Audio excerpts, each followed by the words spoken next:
empire cannot fall by itself. It needs an enemy that forces it to collapse. Okay? And so what happens is that an enemy will emerge that will overwhelm the empire because it is able to take advantage of the weaknesses of the empire. Right? And so, what are the weaknesses of this empire? Well, the first major weakness of this empire is that the people aren't really motivated. So if you as people are really motivated, you have a huge advantage, okay? We call this energy. Right? Now, as an empire, you become insular. You refuse to admit your mistakes. You refuse to learn from others.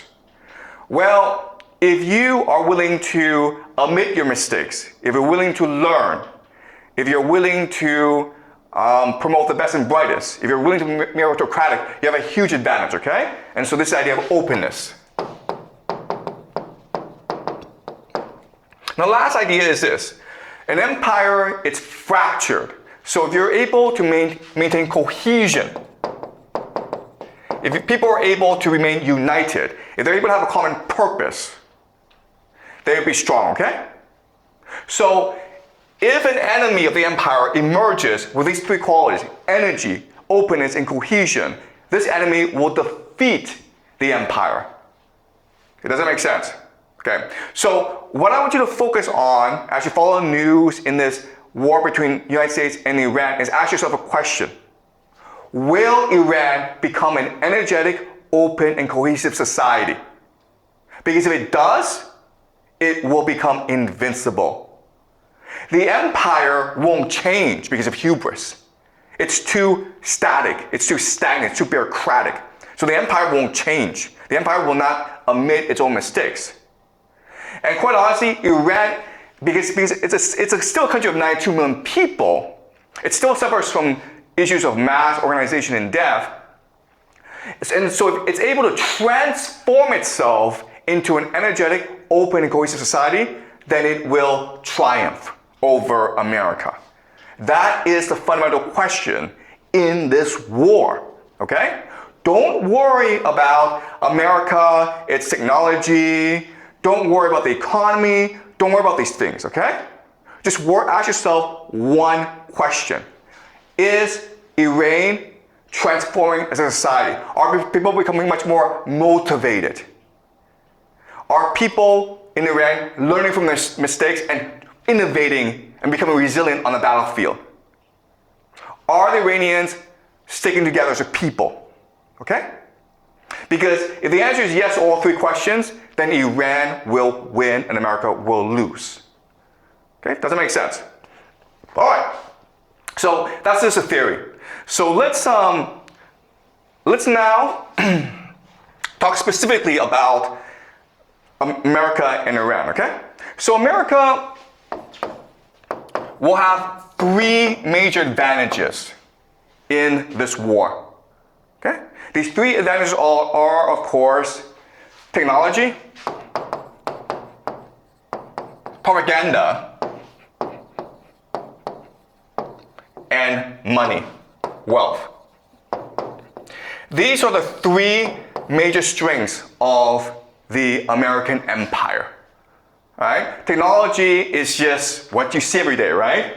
The satellites that are able to precision target these airplanes that are the greatest war machines in the world.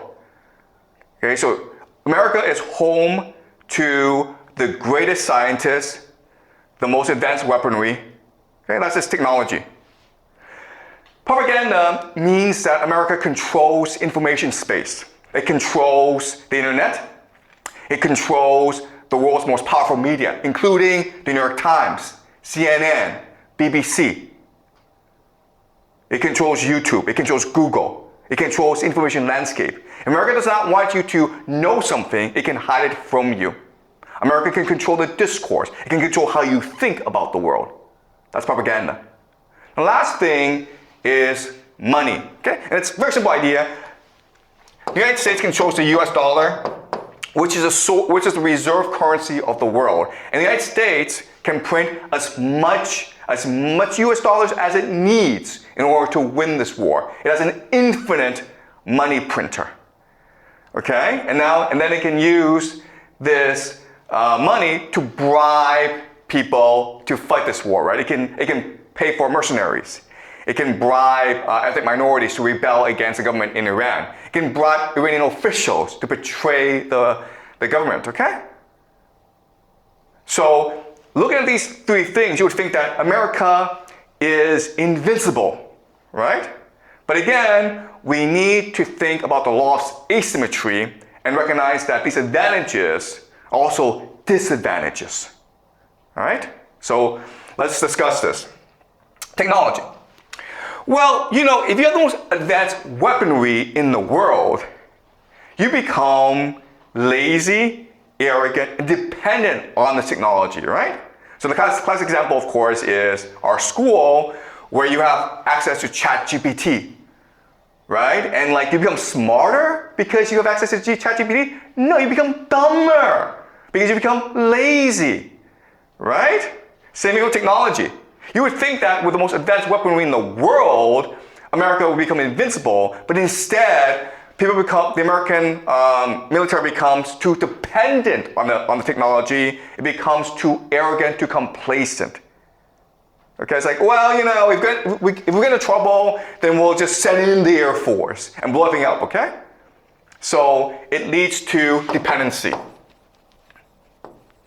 And this actually hampers innovation and resilience in a battlefield. And this is what you need to win, okay? You need to be innovative and you need to be resilient on the battlefield, but because of technology, you become too lazy to think for yourself. All right? So that's one problem. Propaganda. You would think that, oh, America can control the debate, therefore that's a huge advantage. It's actually not an advantage, guys. The reason why is that in order for innovation and resilience to happen, you need to have open debate, right? You need people to voice dissenting opinions. But if you control the information landscape, what you can do is censor. And that's what America's doing right now. It's telling people to shut up and obey. You're not allowed to point out that this war is stupid and America can't win this war. Otherwise, you'll be kicked out, okay? So this means that there's really a lack of rigorous debate within the American government, within the American military, within the American elite, which of course will lead to hubris. It will lead to bad decision making. No one will point this out because they're too afraid of pissing off the president and his people, so they'll shut up and America will keep on making the same mistakes over and over again, okay?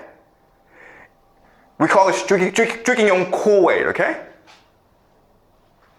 Okay, they're basically getting high on their own supply is another phrase that we use. All right, money and wealth. You would think, okay, well this is it, man. We just bribe everyone, we just bribe the entire world, and we're good, right? The problem is this. The problem is that if you bribe people, they're not gonna fight for you, right? Because all they want is your money. So you bribe them, but they'll probably take your money and run away. Okay? Or they'll figure out how to get more money out of you by cheating you. So right now, the Americans are gonna fund these militias and ethnic minorities and opposition groups against Iran, okay? Guess what, guys? These guys are hustlers, right? They're not fighting because they want more freedom. They're fighting because they want to rip off the US government. And so this money issue can be a problem in the long term because the people you're bribing, you can't even trust. And they're not motivated to actually win this war for you. They're actually motivated to scam you as much as possible. And they could be actually a problem in the long term because you're putting so much resources into these hustlers. Okay? All right. So what this means is that America has three major problems. Okay? It has three major problems. The first major problem is the lack of political will.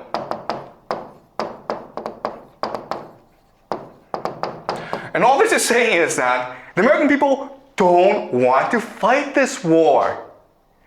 The American government doesn't even know why they're fighting this war. No one cares, okay? But for the Iranians, it's a struggle of life and death, right? If America loses this war, they just go home and forget about it. But if the Iranians lose this war, they all get killed. Or they lose their country, they lose their society, they lose their civilization, they lose identity. They cannot afford to lose this war, okay? So the first major problem that the Americans are facing is they don't have any political will to fight this war, but they're still fighting this war anyway. Okay? The question then, of course, is why? Why is this happening? This is actually the most important question, and it's the most complicated, so we'll save this for later, okay?